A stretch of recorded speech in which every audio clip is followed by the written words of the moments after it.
दुबे जी, मैं आप सबका स्वागत करता हूँ। आज सबसे पहले मैं सुंदर दुबे जी आपको ही आमंत्रित करता हूँ और मैंने सीधी-सादी बात की आज तो बिल्कुल। मैं कोई टेढ़ी-मेढ़ी बात नहीं कर रहा हूँ। सच बात तो ये है कि हर जगह महँगाई है, हर जगह बस महंगाई सरकार के है, आंकड़ों में बस नहीं है। सरकार के आंकड़ों जी में सर। नहीं है।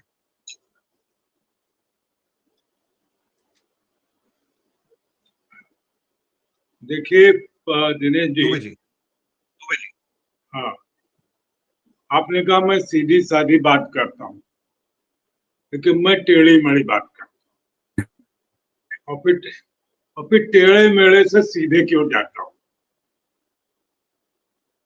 हाँ, रोज हम अखबार पढ़ते हैं। आज पढ़ते हैं कि आम आदमी की थाली 8% महंगी हो गई। फिर एक हफ्ते बाद पढ़ते हैं कि आम आदमी की थाली 12% सस्ती हो गई। क्योंकि जैसे चुनाव में आजकल एक खेल चलता है कि तमाम कंपनियां आकर के पॉलिटिकल पार्टीज का सर्वे करती है और कौन कंपनियां कब बनी, उनका क्या अनुभव है इलेक्शन के जमाने का, वो सब भूल करके वो कोई ना कोई सर्वे निकालती है कि मोदी जी देश में 84% लोग चाहते हैं कि मोदी जी अगले 2072 तक प्रधानमंत्री बने रहे। अब उनका कोई सैंपल साइज तो पूछता नहीं है।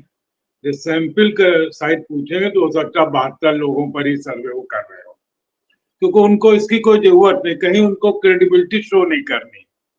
उनको एक काम दिया जाता है, देखिए बाकी सब धंधे बंद है।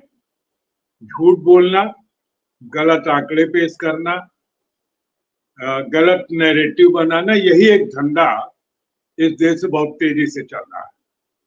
वैसे ही महंगाई के बारे में अभी मैं पढ़ रहा था बेरोजगारी के बारे में, तो एक पता नहीं कौन सी सर्वे था, उसमें था कि सिर्फ देश में सिर्फ 2% महंगाई रह गई है। हमें हमारे सिर्फ जानने वाले जितने लोग, परिवार के रिश्तेदार नातेदार, वही मैं देख रहा हूँ 20-25% लोग बेरोजगार घूम रहे हैं। ये कौन सी दुनिया का सर्वे कर लाते हैं? क्यों? क्योंकि उनको मालूम है कि इस महंगाई से वो चुनाव नहीं जीत रहे, न कुछ अच्छा देने से आपको चुनाव जीतेंगे। चुनाव जीतने के लिए उन्होंने ज्ञानेश कुमार को पकड़ रखा है, जिसका अब एक्सपोजर हो गया है। आप कहेंगे महंगाई में चुनाव कहाँ आ गई? भाई जो पब्लिक, जो पार्टियां होती हैं, वो चिंता करती है कि भाई अगर महंगाई ज्यादा बढ़ जाएगी जनता वोट नहीं देगी हमको। हमारी सरकार को इसकी चिंता नहीं, क्योंकि वोट कहीं और से आता है, सब्जी कहीं और से आती है, महंगाई कहीं और से बढ़ती बढ़ती रही, तो वोट का उन्होंने व्यवस्था कर लिया। तो एक पिछले 10-11 साल से एक खेल पूरे देश में है कि जो हमारी स्टेटिस्टिकल संस्थाएं थी, जो रेगुलर ढंग से आंकड़े जारी करते, उनने आंकड़े जारी करना बंद कर दिया। अब कुछ नए नए खिलाड़ी आते रहते हैं, कौन है कौन इनको बनाता है, और ये बताते रहते हैं। शून्य शून्य महंगाई इसलिए हो गई कि हम ही ने दुनिया में शून्य को ढूंढा है, ऐसा लोग कहते हैं। और जो हमने दुनिया में शून्य ढूंढा है, तो आप दिनेश जी जान लीजिए कि हम महंगाई को शून्य से ऊपर नहीं जाने दे सकते। और उसको आप मालूम, शून्य को लेकर के हम क्या क्या दावे करते हैं। ये बात अलग है कि हमारी संवेदना शून्य हो गई है, हमारी इंडस्ट्री शून्य के आसपास पहुंच रही है, हमारे बच्चों का सोचने समझने का तरीका शून्य की ओर बहुत तेजी से बढ़ रहा है। लेकिन महंगाई लगातार कम हो रही है, ऐसा सरकार कह रही है।